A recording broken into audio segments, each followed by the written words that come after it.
जय हिंद दोस्तों, मैं doctor Rajeev Yadav, MD pediatrics from AFMC Pune. मैं सेना का एक रिटायर्ड शिशु रोग विशेषज्ञ हूँ। आज मैं आपको बच्चों के दांत कब निकलते हैं उसके बारे में बताऊंगा।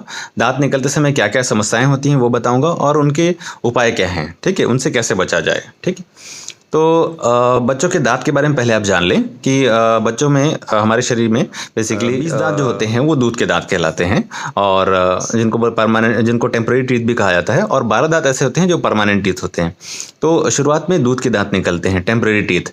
इनकी संख्या टोटल 20 होती है। फिर दांत निकलते समय क्या क्या समस्याएं होती हैं, तो सबसे पहले तो आप ये जान लीजिए कि दांत निकल रहा है मतलब कोई बोनी चीज़ निकल रही है, और किसको फाड़ के निकल रही है? मसूड़े को फाड़ के निकल रही है। तो क्या होगा, उसमें पेन होगा, बच्चे को बहुत ज़्यादा पेन होगा। तो उस पेन को कंट्रोल करने के लिए बच्चा क्या करेगा, अपने हाथ को बार बार मुंह में ले जाएगा। ठीक है, उससे क्या होता है, काउंटर इरिटेशन हो रहा है, बच्चा उस दर्द को कंट्रोल करना चाह रहा है, इसलिए वो दबाएगा खूब तेज, उंगलियों को, अपने हाथ को मसूड़ों के बीच में दबाएगा। ठीक है, तो पेन होगा और बहुत ज़्यादा सलाइवेशन होगा, मतलब लार निकलेगा, और बार बार मुंह में उंगली डालने की वजह से क्या होगा, बच्चे को लूज मोशन होगा। ठीक है, तो वो डायरिया हो रहा है, बच्चे को पेन हो रहा है, डायरिया हो रहा है, और साथ में बुखार भी आ सकता है, बिकॉज ये वायरल इन्फेक्शन है, रोटावायरस डायरिया, इसलिए इसमें बुखार भी हो सकता है बच्चों को दर्द के साथ।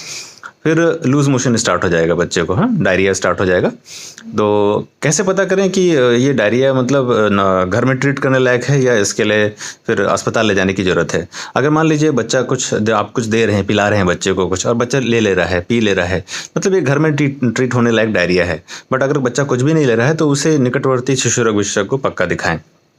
तो अब इन चीज़ों को आप कैसे ठीक करेंगे? जो डायरिया हो रहा है और बुखार हो रहा है बच्चे को दांत निकलने के समय, कैसे ठीक करेंगे? तो सबसे पहले हम एक एक लक्षण की तरफ जाते हैं। जैसे बच्चे को बुखार हो रहा है और दर्द हो रहा है, तो ऐसी अवस्था में आप कालपोल 250 करके एक सिरप आता है, वो दे सकते हैं। आपको एक अच्छा फंडा बताता हूँ मैं आपको। जितना बच्चे का वजन है उसमें 0.3 का गुणा कर दीजिए। जैसे मान लीजिए 10 kg का बच्चा है, तो 10 में 0.3 का गुणा कीजिए, 3 ml आ गया।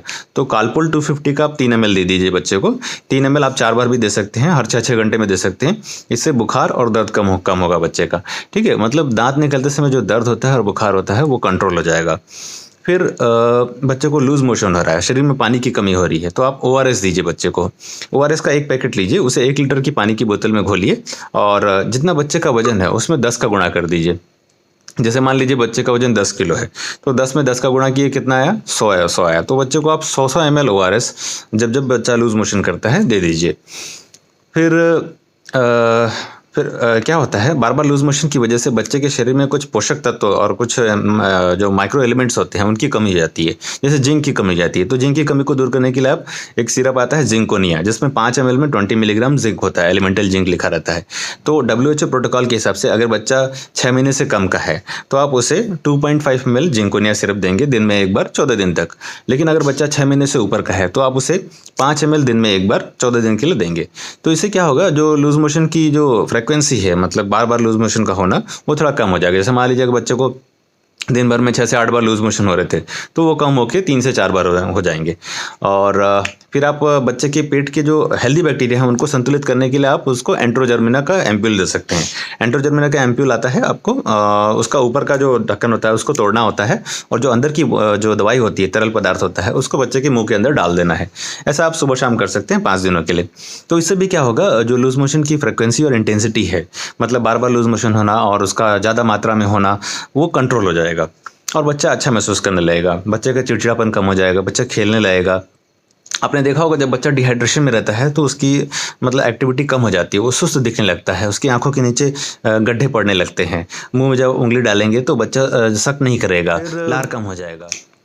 अगर मान लीजिए ये सब करने के बाद, मतलब ORS भी आपने दे दिया, जिंकोनिया भी दे दिया, ठीक है, और ये भी दर्द कंट्रोल करने के लिए पैरासीटामोल भी दे दिया, बट फिर भी बच्चे को लूज मोशन हुए जा रहा है, तो ऐसी अवस्था में आप सिरप आता है पावर जेल सिरप दे सकते हैं। अगर मान लीजिए 10 kg का बच्चा है तो उसके लिए मात्रा होगी 4 ml दिन में 3 बार, 4 ml सुबह, 4 ml दोपहर, 4 ml शाम को।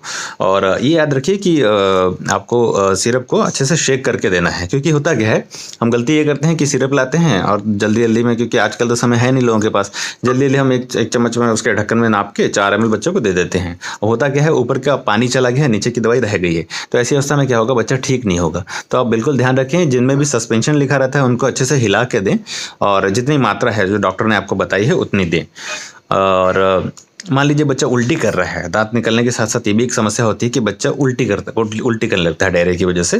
तो ऐसी अवस्था में आप एक ऑन्डेन करके सिरप आता है, सिरप ऑन्डेन सेट्रॉन, वोमिकाइंड करके आता है, जिसमें बेसिकली जब दांत निकलता है तो बच्चा थोड़ा सा ना साइकोलॉजिकली थोड़ा सा वीक अपने आप को फील करता है, थोड़ा सा बच्चा पेन में रहता है। तो ऐसी अवस्था में बच्चे को थोड़ा सा प्यार भी करें, ठीक है, थोड़ा सा उसको पैम्पर करें बच्चे को, ठीक है, और बच्चे को अच्छी अच्छी नई नई जगहों पे ले जाएं, कुछ चीज़ें दिखाएं, डिस्ट्रैक्ट करें, ठीक है। बच्चा खाने में भी इंटरेस्ट नहीं लेगा, जब दांत निकलता रहता है उसका और पेन होता है तो खाने में भी इंटरेस्ट नहीं लेता है। तो उसे उसकी मनपसंद चीज़ें दें।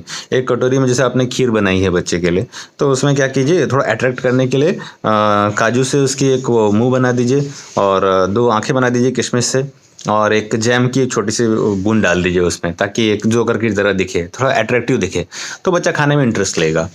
तो ये तो थी बच्चों के दांत निकलने के समय और दांत निकलते समय होने वाली समस्याएं और उनके निदान के उपाय।